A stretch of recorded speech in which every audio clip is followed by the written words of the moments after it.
Chapter 17 of the Distortion Detective Aquarium. A shrill shriek strikes my ears immediately. Man, beautiful sentence. Well, I'm not a big fan of shrill shrieks, the likes you can hear on YouTube. With some YouTubers. Not me. I don't shriek. I'm not afraid of anything. Ah! Ah! Zhang Lei led the way to his house. It's not too uncommon for a child to lock themselves in their room these days. The cause must be a trauma of some kind. The problem is highly likely to be related to the distortion in that case. Why would that be?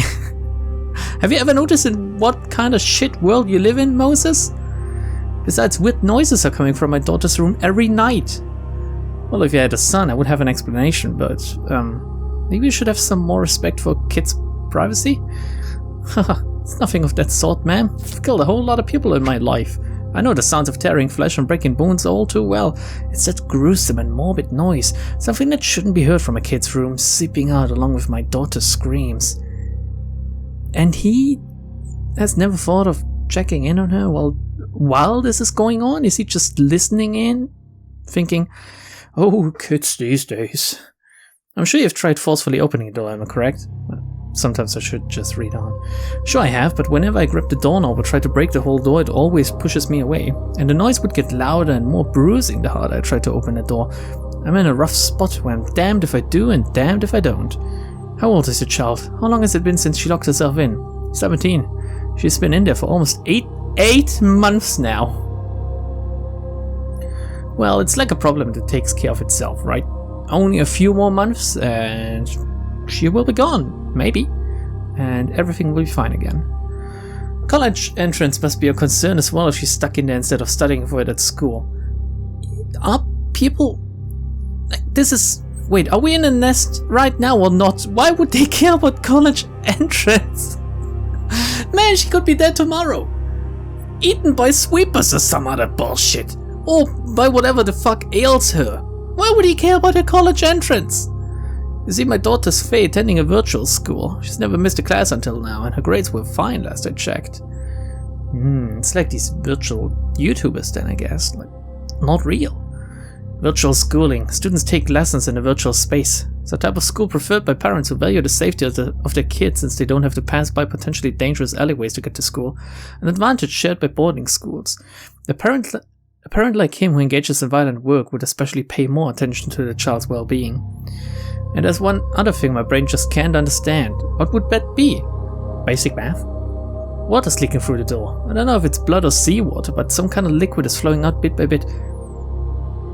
It's very specific, blood or seawater. Why would it be seawater and not regular water? Has he tasted it? Blood has a very distinct smell. I would say I don't know how blood tastes, but blood tastes the way it smells, like very irony, I guess. And seawater? Salty, I guess, a little bit like cum. Not that I know what that tastes like, of course. I'm just assuming here. I put my hand on my forehead and whiffed my pipe. Moses is not amused about Lambda Delta's bad jokes. A distortion that has already materialized, that makes it a lot trickier to resolve. I'll have to see for myself how severe it is. Zhang Lei's house was located in the residential area of the back streets. It's one of the safest places outside of the nest. A complex of 30-story apartments lined up like packs of cigarettes. It's akin to a cage for chickens. I followed Zhang Lei into an elevator.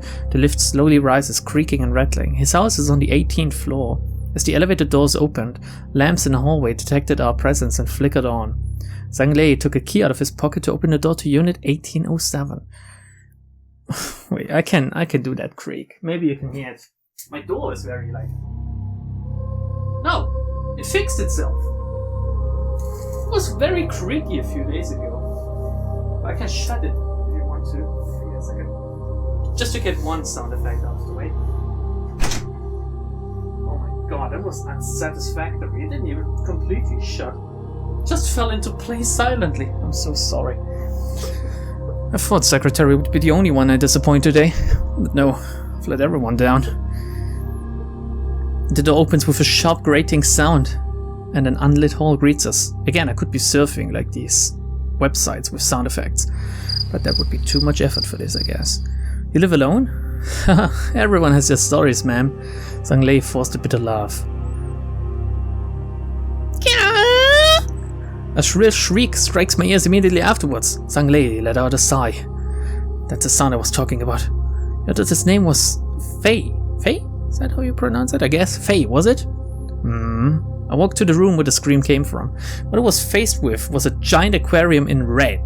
The door disappeared. Well, she can't tell. Maybe only she can't see the door, I guess, since the distortion is not fully realized in a world yet, but I guess she can always see them.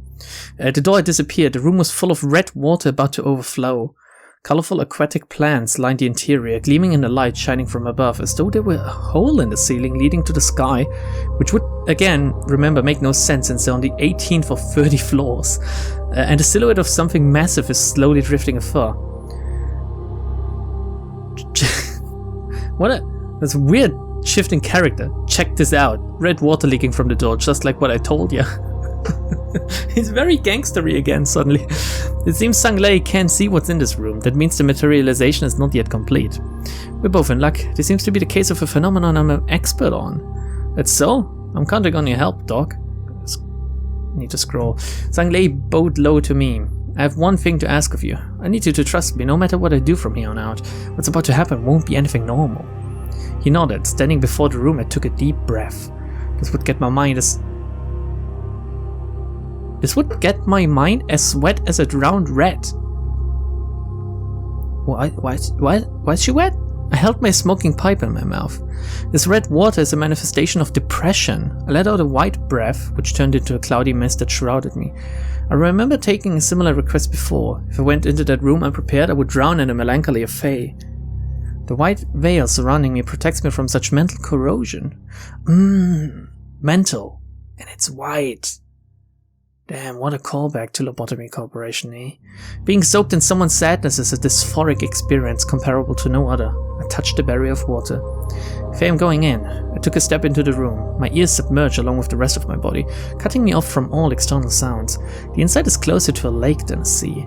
It's filled with fresh water, not seawater. The water isn't salty. This child's sadness isn't a briny, tear-jerking kind. You can talk now, Yuria. Yuria jumped out of my coat pocket. I put her on my shoulder. Phew, that was so suffocating.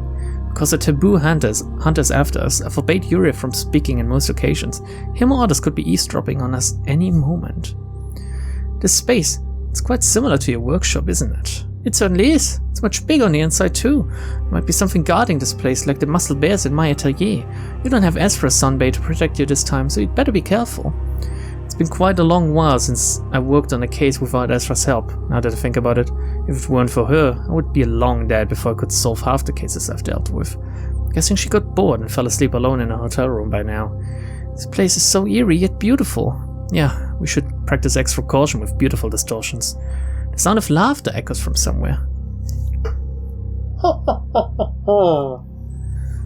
Merry Christmas! I exhaled a red breath. The pipe assumed the form of a sharp crimson blade. Detective, I just heard a sound coming from over there. Faint laughter underwater.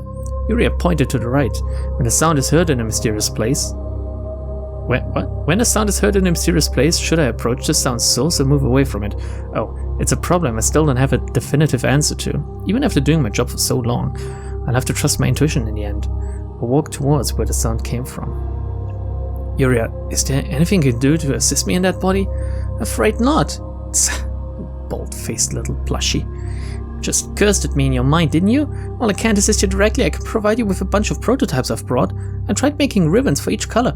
If you have a function you'd like to use, just tell me and I'll tie your pipe with the right ribbon. What kind of functions can I expect? Well, there's quite a diverse range of functions and they mostly depend on your emotions. I can give you the details there. You can't just ask me for feelings you'd need right away. Feelings she'd need? I'll look forward to it. Ask for the feelings I want. I'm not sure if that's the right attitude for a technician to have. Why do you usually solve cases like this, Detective Moses? I should figure out the cause. After all, there's a reason for everything. I trace along clues one by one, such as why this room is full of water, why the color is red, why it isn't salt water, until I can identify what's at the root of the distortion. Does this count as a severe case of distortion? Maybe. Every person is different. Thus, every person's distortion is different. I cannot begin to fathom the depth of the trench that is the human mind. Therefore, it's difficult to judge a distortion's nature hastily. I'll have to knock on their minds and confront them myself to find out, which is frankly an exceedingly tiring work. Repeating such thoughts, I kept walking forward before I finally reached the culprit behind the laughter. It's mermaids, as I expected. Several mermaids? Has she split herself? Anyway, we're gonna find out immediately, since we're gonna read chapter 18, A Carp and Mermaids, next. The carp sings, crying, which could be a euphemism for... You know what I mean, right? Surely you do. Oh my god.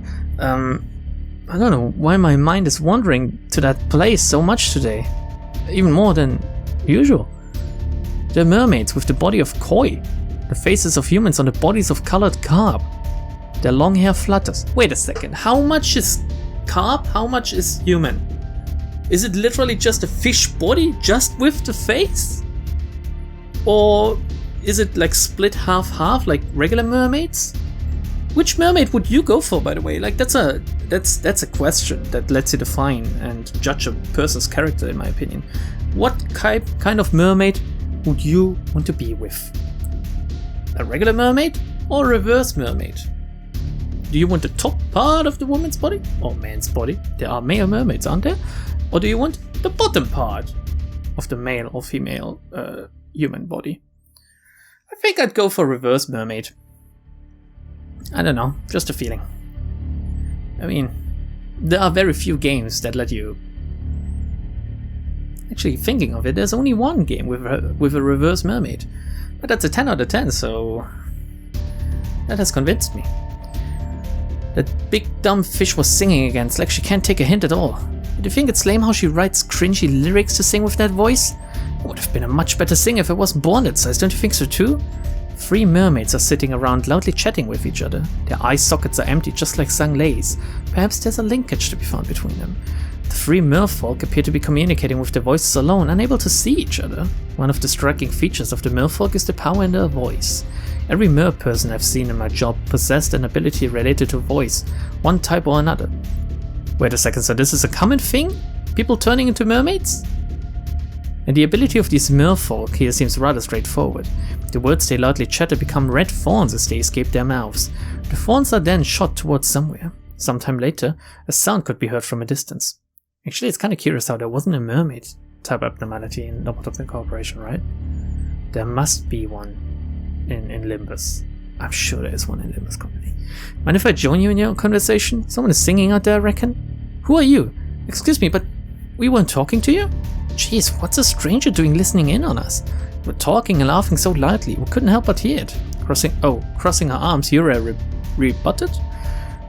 It's still a rude thing to eavesdrop on others. Just talking by ourselves, mind your own business. Sheesh, what a scary world. We can't even talk in peace.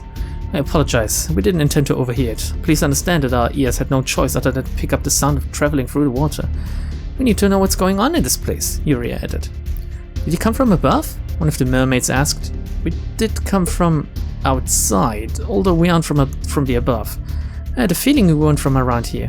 Here's a word of advice. There's a few rules you should follow here. You know the rules, and so do I. And what would those be? First off, you gotta plug your eyes out. That's right, we don't see, we only hear and talk. Seeing is the most dangerous thing you can do here. Place looks rather beautiful though, Yuria asks. That's precisely why. It's so dazzling and beautiful. It could kill you, so we gouged each other's eyes out. Naturally, right? How many mermaids like you are here? Don't know? I think I heard voices of about 100 of them today. Still a bunch of surviving friends up there. Surviving from what exactly? From that huge monster, obviously. What else could it be? I wonder if it's some type of like anglerfish. Where, of course, if you can't see it, you can't be lured by it, right? Which would be a beautiful type of irony that mermaids, or sirens, I guess as they could be, are lured away by something. It's actually it's a common theme in the sea that it like calls out to you, right? Or the monsters of the sea call out to you to plunge you into the deep and to your death. Never really noticed until now, but it seems to be... Yeah. Curious. Really makes me think. Anyway, we let you hear too much of our voices. You know nothing is free in this world, right? What do you want us to yield? I wouldn't mind compensating you for the things you told me. Your voice. Share your voices to us. You said this is your first time here, so we'll be conscientious and only take small portions from you two. You won't be unable to speak. Detective Moses, they're starting to freak me out. Only now? Yuria hid behind me. I paused for a moment to think. I'll have to follow their rules for a while. You can take my voice, including this kid's share. Detective Moses! Yuria, trust me. Well, fine. The 3 mermaids took turns to kiss me. Getting weirdly hot. Each time the lips touched mine, it felt as though something was being pulled out from my throat. I didn't expect your voice to taste this good. They say a voice gains a savory taste as it ages. See? All the women are great. It's so true. The mermaids babbled on with much livelier and louder voices. My voice only has half as much volume as before. It feels rather raspy as well.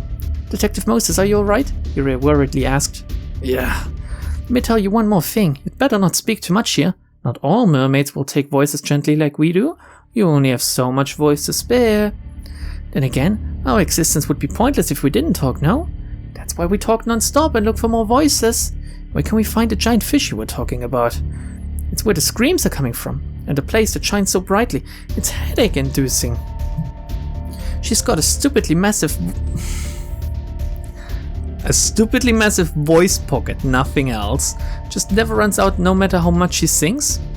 Once again, red words spooned from her mouth became thorns that fly somewhere. Moments later, a scream is heard. Thank you. Leaving behind the mermaids, I headed for the direction where the screams came from. They still noisily chatter, as if they want to be heard by others. A large monster they mentioned, and the source of the screams must be Faye. It would appear that Faye's own distortion is attacking her. Yuria, is it possible for your teddy bears to attack you? Sure, it's possible. There's no way I'd make such an order though. I control the teddy bears like they're my hands and feet. You can slap your own cheek if you bother to. You see what I mean? That could possibly be a form of self-harm. 17 years old, a student, virtual school, red water, aquarium, freshwater, carp, mermaids, song, voice, thorns, self-harm. I slowly enumerate the clues and make possible connections.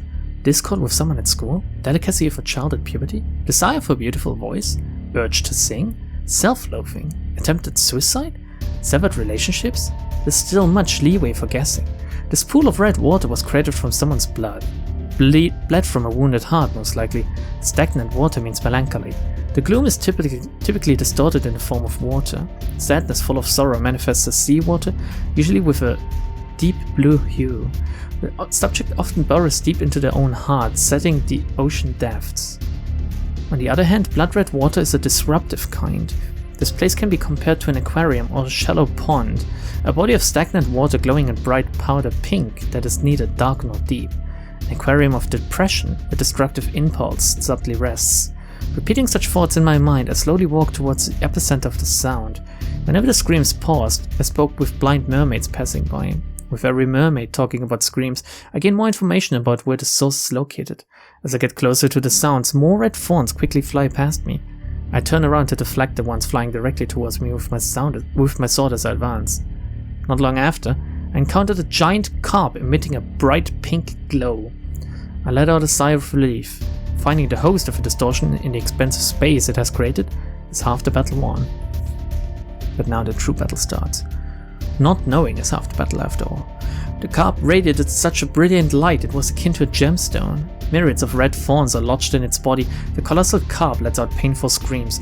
Blood is gushing out from the wounds. The carp sings, crying. A dreadful distortion created by herself. Dead mermaids litter the floor below the carp. Mermaids who still have eyes are lured by the light. When the mermaids approach the carp, long arms emerge from its mouth and pull her in for a kiss. Oh, it's like that boss in Dark Souls 2, isn't it? Those hands then gouge the mermaid's eyes out.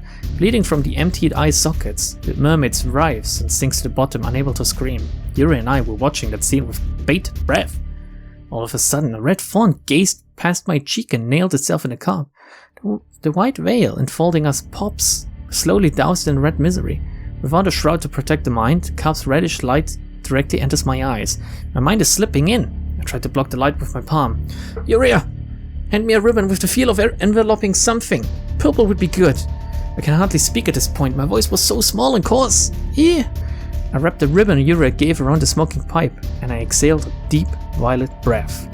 Dark smoke billowed from the pipe and surrounded the cup, holding it in place and restraining the light it emitted. I approached the cup and removed the thorns stuck in its body one by one. The cup shrilled each time a thorn was pulled out.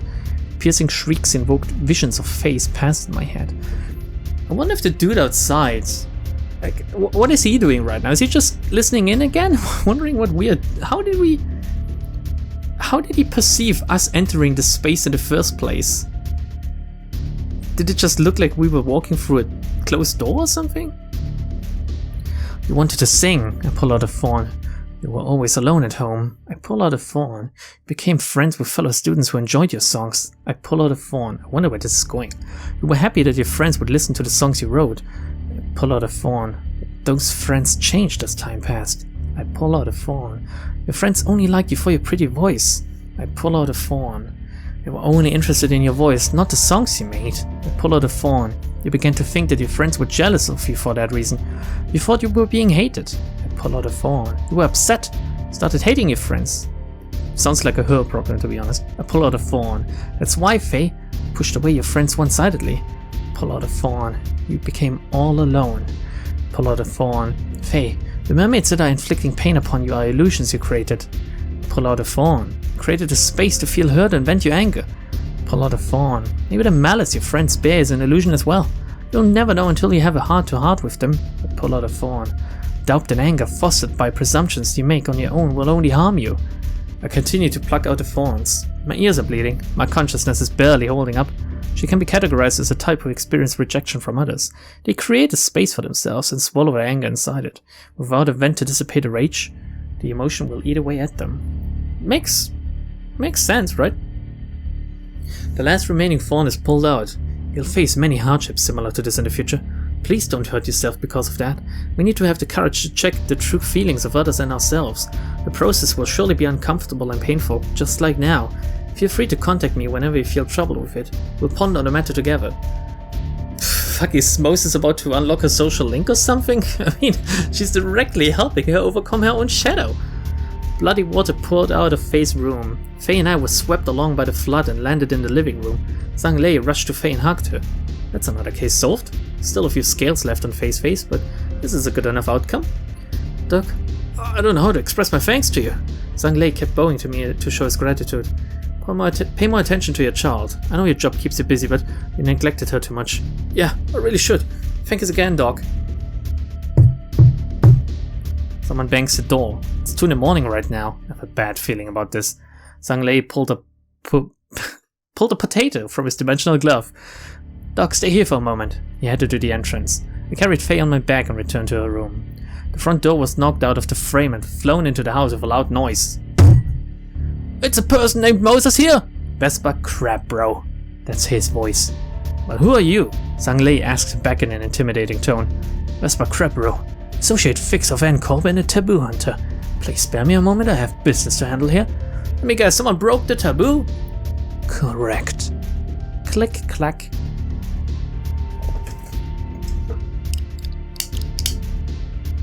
Vespa's shoes audibly sound on the flooring. Hey, why don't you take your shoes off at least? I can hear him open each door of the house. You ain't listening for shit, huh? Vespa was almost at the door to Faye's room. The floor is soaked with water. Is this blood? Doc, run! A yellow blade flashed before my eyes. Zhang Lei's potato blocked Vespa's sword. Ching! Sharp noise echoed through the house. Zhang Lei of Dogui office. Read a report on you in the past. Oh, it's Vespa saying this. Zhang Lei of Dogui office.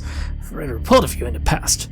Well, ain't that an honor? Dr. Moses, please take good care of my daughter. Why is he... Does he really feel that indebted to us that he would try to take on Mr. Crabro? I gave him a nod. Vespa adjusted his glasses. Oh, I bet in an anime fashion. And scowled at me. The sound of swords clashing against each other blared from the house for a while. Sadly, I only have 1 knife down here, I believe. Like, if I had 2, I could... Wait a second, I should have a second knife down here. Or at least, like, a pair of scissors. Oh, yeah, I do. We can replicate that. Very dangerous, don't do this at home. Sadly, I don't own any like... Sadly, I don't know if I should say it like this. Oh god, I can't even... I don't own any, like, real knives, which I don't think is too sad, to be honest. It's a hobby for some people, right? Knife collecting? Yeah, that doesn't sound impressive at all. Ching, ching! I need to add myself. Ching, ching, ching! The sound of swords clashing against each other blared from the house for a while. Noises... Let me sit down again, otherwise this might sound weird for you. Noises of furniture breaking down, clamor of tussles and rough shouts. I hurriedly went down the apartment, carrying Faye on my back. I couldn't afford to wait for an elevator, so we took the stairs. The noise of them fighting could still be faintly heard as I descended. We reached the ground floor. Something dropped from above with a heavy thud. Oh no. Oh god, no. I read ahead a little bit, causing the concrete floor around it to cave in. I laid Faye on the ground. The dark shape rose from the ground as it came under the streetlight. Vespa's yellow clothing was smeared with blood, and the blood wasn't his. He's holding something in his hand. He then tossed it at us. Sanglei's head. That escalated very quickly, to be honest. Poor guy I mean, he was a little bit mean to us at the beginning, but towards the end he was very nice. We just helped his daughter. What the fuck is she gonna do now? Turn into a whale or something? Considering she was a cop before when she was just regularly sad like a teenager, now she has no father anymore. Apparently she had no mother anyway. Oh, you guess what? What's her name again? Faye? Guess what, Faye? You're an orphan now. Congratulations. It's all due to you turning into a distortion and me having to come to your house, which made someone else kill your father, by the way. It's actually my fault, but if I blame you, maybe it'll be better for both of us. I don't know. Placed my smoking pipe in my mouth and let out a pale blue breath. Well, and red blood gushed out. Before I could finish my breathing, my right arm fell to the ground along with the... What? Along with the pipe? Vespa was already cleaning the blood on the yellow blade of his sword. How quick is this guy? I couldn't even saw him draw it from the sheath. I've collected testimony from 50 people. This record is enough justification for me to execute you in District 14, Moses. He put a yellow Hawando back in his sheath and slowly approached me. Any last words? Vespa spoke in a deep voice, adjusting his glasses. Like an anime villain again. Wow. Not sure if I should look forward to the next chapter. This is really getting dark and dangerous. Why did he have to die? Couldn't they just have him live? No, this is Project Moon. People need to die. Oh god. So let's see. A potato, or rather, sorry, I don't want to make fun of it, but a podao, a Chinese etched infantry weapon similar to the guandao, has a handle of 1 to 2 meters, or 4 to 6 feet if you're like an American. Looks a bit like a spear with a long blade or some sort of halberd. Oh, okay. And a Hwando is a Korean single-edged sword used strictly with one hand. It's curved slightly and has a length of 70 centimeters. So it's the equivalent of a, what's it called? What's a smaller katana? Is like a uchi katana or something? Man, I don't know what I was expecting, to be honest. I did enjoy our little adventure under the sea. Under the sea. Everyone's dying. Everyone's crying. Everyone's singing. No one is happy. Under the sea. I should end now. That wasn't necessary. Bye, everyone.